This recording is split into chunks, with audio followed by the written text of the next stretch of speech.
So in 2012, when we look back, kind of feeding off the back of that Snapchat story, me and four of my roommates got together and we decided, hey, you know what? Why don't we build an app? Snapchat did it. We can do it. We'll take our OSAP money. We'll put it together. We'll each put in like, $2,500, $5,000 and we'll make an app and be rich by the summer. It'll be perfect. Needless to say, that was not the case at all. This was my first failure. So Tell was our first failure. The whole idea with Tell was that it was pretty much Snapchat, but for messaging. So we didn't completely rip off Snapchat. Snapchat wasn't doing messaging yet. And we actually came up with the deadline feature. So the feature, this is before BlackBerry came out with it. We came up with this idea that if you sent a message and it didn't get opened by a certain period of time, if you set a timer, when the timer runs out, then the message never gets shown. So this was this amazing opportunity here to come in and dive into business for the first time. And the whole idea that I like to take or convey on this is that I had zero business experience, none whatsoever. Didn't understand what business was, didn't know how to incorporate a company, didn't know how to run Facebook ads, didn't know how to get PR, didn't know how to do any of that type of stuff. But I looked at it, figured why not take a shot at it, and we did it. And if I didn't fail at Tell, we wouldn't be where we're at today with truLOCAL. All right. So after going through that, and that lasted about 6 months, a year maybe before we shut it down, I moved on to the next one. So during that time, after I finished up university, I ended up working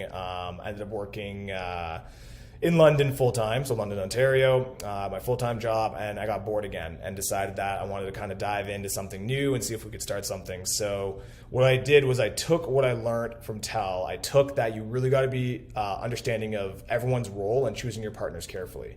You also have to choose people that have a specific skill set, because me and my four friends before had no skill set whatsoever. We had no roles, no nothing. So I took those learnings and brought it into the next project that I co-founded, which was DashTask.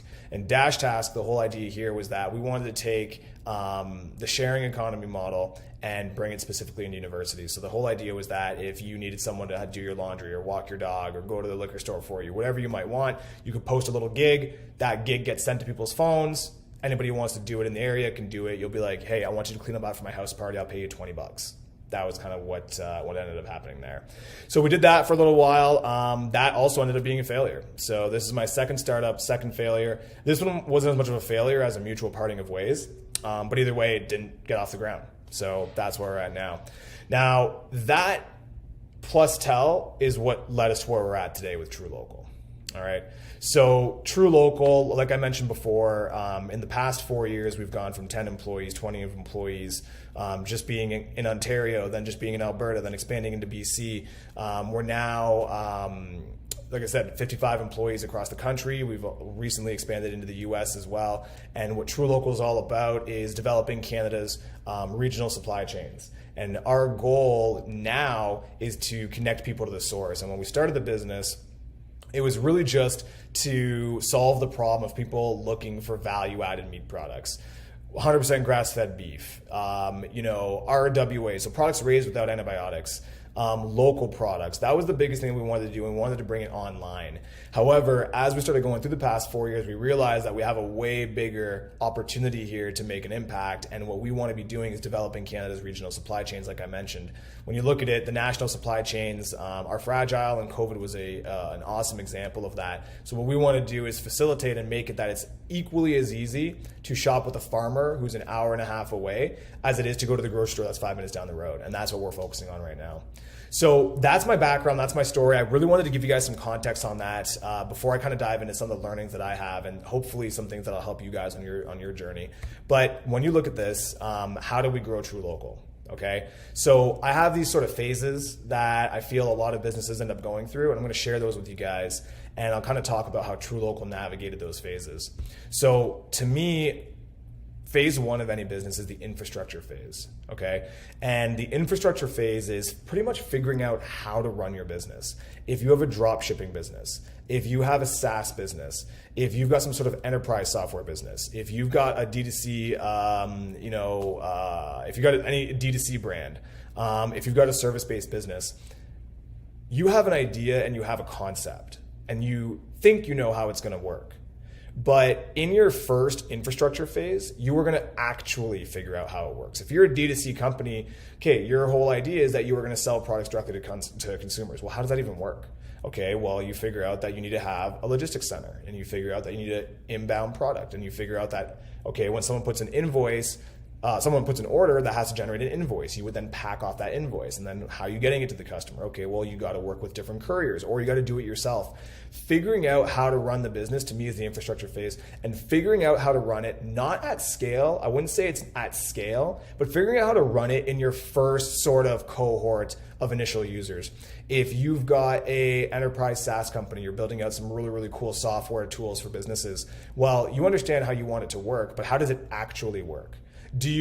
How do you get your leads? How are you making sales? Well, you need to get some sort of lead generation plan in place, and then you have to hire sales reps, and then they have to have a full understanding of what they're pitching, and how do you make sure that your updates are being properly conveyed to the sales team, and then how do you close the deals, and how do you collect payment? Figuring out how all of this works, to me, is the infrastructure phase. And it really is just a straight hustle. Okay, it's a situation where you are going to probably promise things that you aren't prepared to deliver on, and what ends up happening is you have to find a way to deliver on that. Okay, so it's going to be straight hustle the whole way through. You're probably saying yes to every possible prospective client. I will do anything for you. I'll make it happen. Yes, we can have that feature. Yes, I can get you that order in 12 hours. Yes, we can make this happen. And you are going to figure out, as you problem solve these different things that you've committed to, or different fires that come up, as you problem solve and find ways to make those things happen, you will turn those things into process and standard operating practices.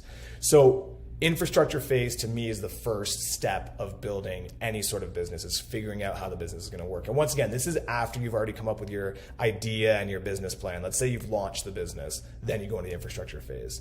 So from the infrastructure phase, and for us with truLOCAL, it was very much the D2C example I said. I'm like, okay, we want to sell this product to customers, and we want to work with awesome local producers. Okay, well, where do we store the product? How do we get the product to the customer? Okay, this customer wants it, but they're willing to do it as long as we get them the order tomorrow. Well, we don't deliver yet. Okay, I guess I'll drive it out there.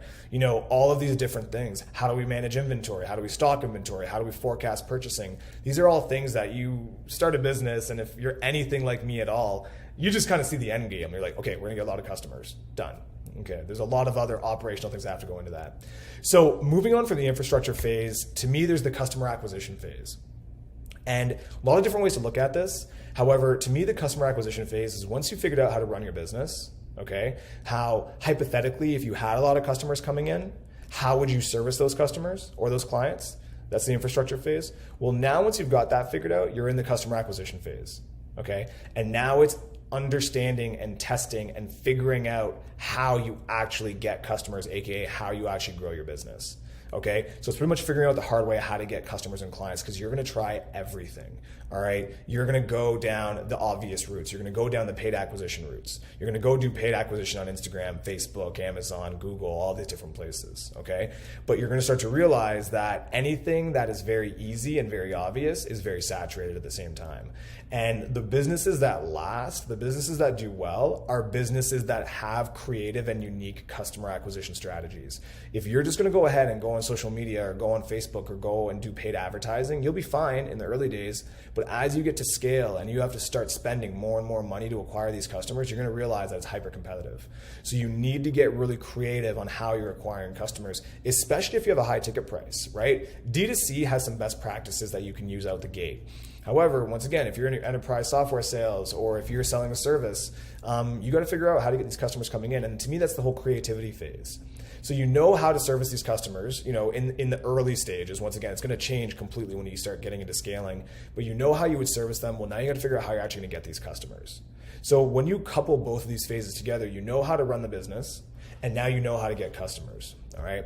So that leads you into the scaling phase. And I think there's a lot of controversy around the concept of scaling. Like, when are you scaling? What's pre-scaling? What actually is scaling?